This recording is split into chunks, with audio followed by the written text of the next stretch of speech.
But if you didn't hear, maybe not. So we've learned now that the Brooklyn star Kevin Durant recently admitted that, shockingly, he holds bad blood with how he was portrayed in Northern California back in the glory days of the Golden State Warriors.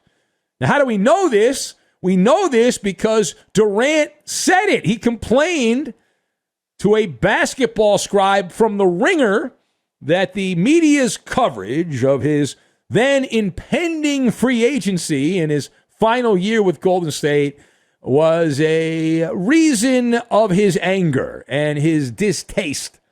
Quote, "I thought it was unfair to me and the whole group to even think about anything that was going to happen after the year," Durant whined. "It was unprofessional, in my opinion," he said.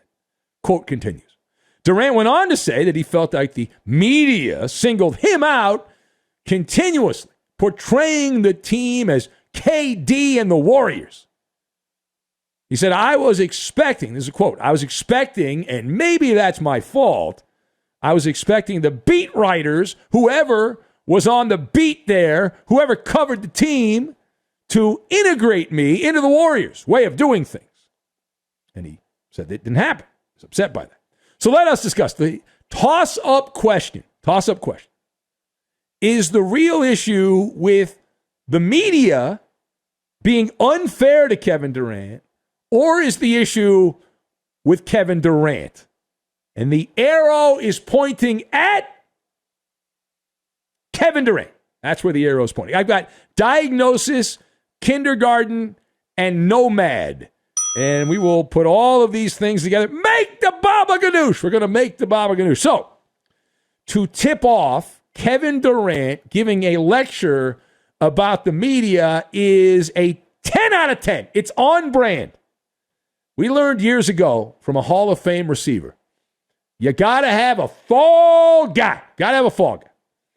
And there's no better fall guy than the media. KD is proof that there is nothing so small it cannot be blown out of proportion. And we know from living life, having life experience, that things aren't as big as they seem. Even some scribes writing mean things about you on social media. Durant's biggest enemy is the mirror on the wall, Kevin Durant. This guy's an amazing ball player, Kevin Durant. He's great to watch when he tries, when he's playing. Is it true that Kevin Durant is an indispensable Hall of Fame, first ballot, all the way through player, legit Hall of Fame? And everyone gets to the Basketball Hall of Fame, but even if they had standards, he'd get in. Who is an underboss in that league and is also prickly and easily upset. Both of those things are simultaneously true. Now, from what we hear, Durant has two hobbies. His hobbies consist of playing basketball and consuming mass quantities of basketball news. That's it. That's the list. That's all he's into. All right, that's it. So the second thing goes against his own self-interest. Let me put on my lab coat here. I'm going to put my lab coat on. Not a doctor, but I'll play one in the radio dojo. So my diagnosis here. The diagnosis from Dr. MALLER. Kevin Durant has an extreme case of hypersensitivity. His symptoms include wallowing in victimhood.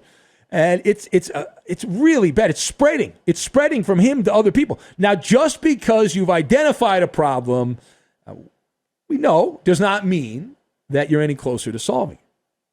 So you ask, what's the treatment? Well, step into my office. We prescribe noise-canceling earplugs and turning off the Wi-Fi. Turning off the Wi-Fi and getting out of cell phone range.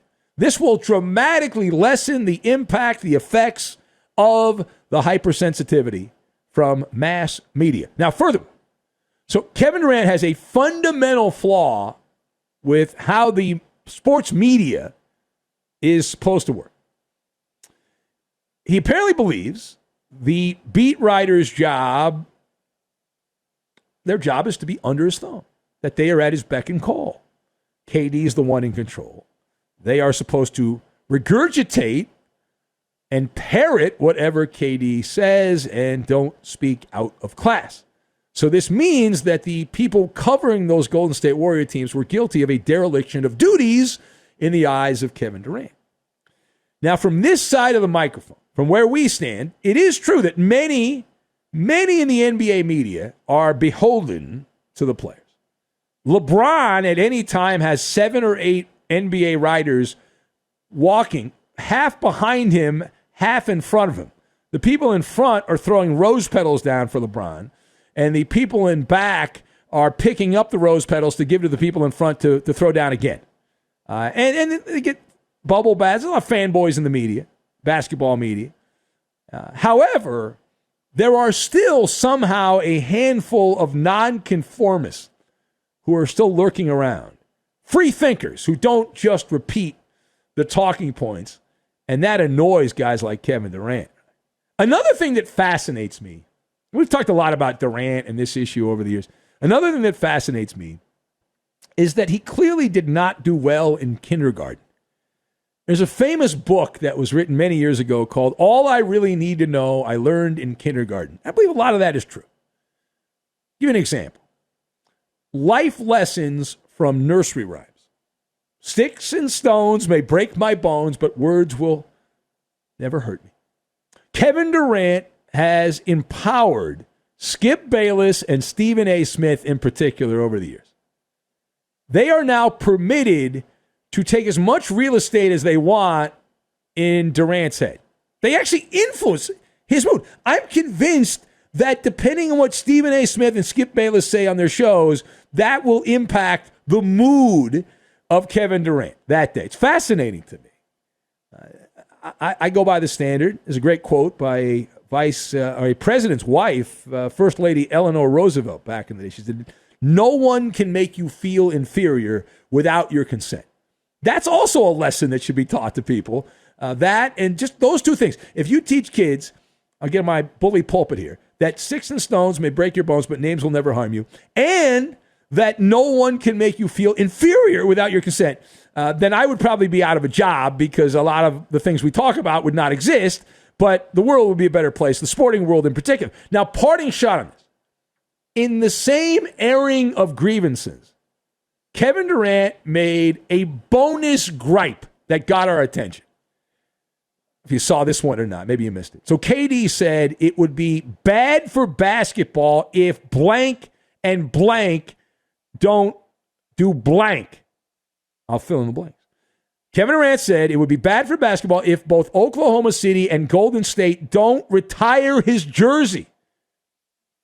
Durant also said if he continues to play the way he's played in Brooklyn, a few more years, he expects them to raise his laundry to the rafters. He said, OKC, this is a quote, OKC has to retire my jersey. It wouldn't even be good for the game of basketball if they didn't. The same with Golden State, he said. Quote continues. I'm still doing what I'm doing here in Brooklyn, Durant went on. But if I continue on what I'm doing for 4 or 5 years, then I'll feel the same way about this program. I better have a home because I feel like I am basketball. I breathe it. This is my DNA, Durant said. I put in the time and respect and love for each one of these programs on and off the floor to get the type of recognition.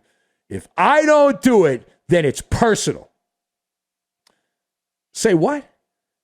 Does he realize this is not college basketball? It's the NBA. These are businesses. I know it's part of a cartel, but still. So should Golden State and Oklahoma City retire his numbers? I say no. Why? The first rule of number retirement, you can't ask for it. He asked for it. Bad job by him.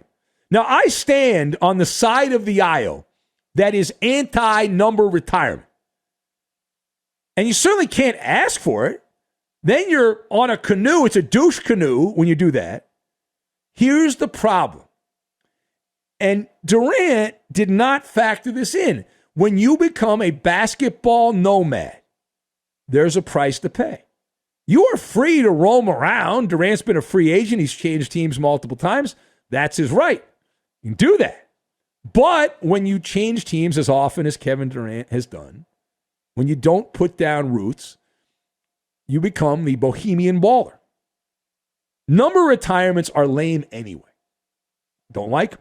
We support the Ring of Honor. It's a much cooler tribute. Your name is more meaningful than a number, a digit on your jersey.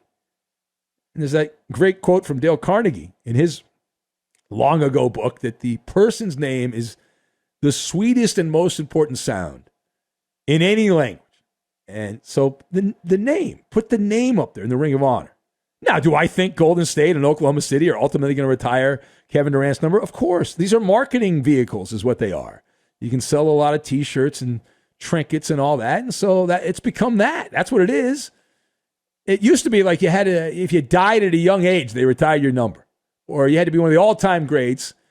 And it's like teams like the Yankees and the Celtics just started retiring everyone's number. And so now like it's a thing to do. You just retire numbers and blah, blah, blah, blah, blah.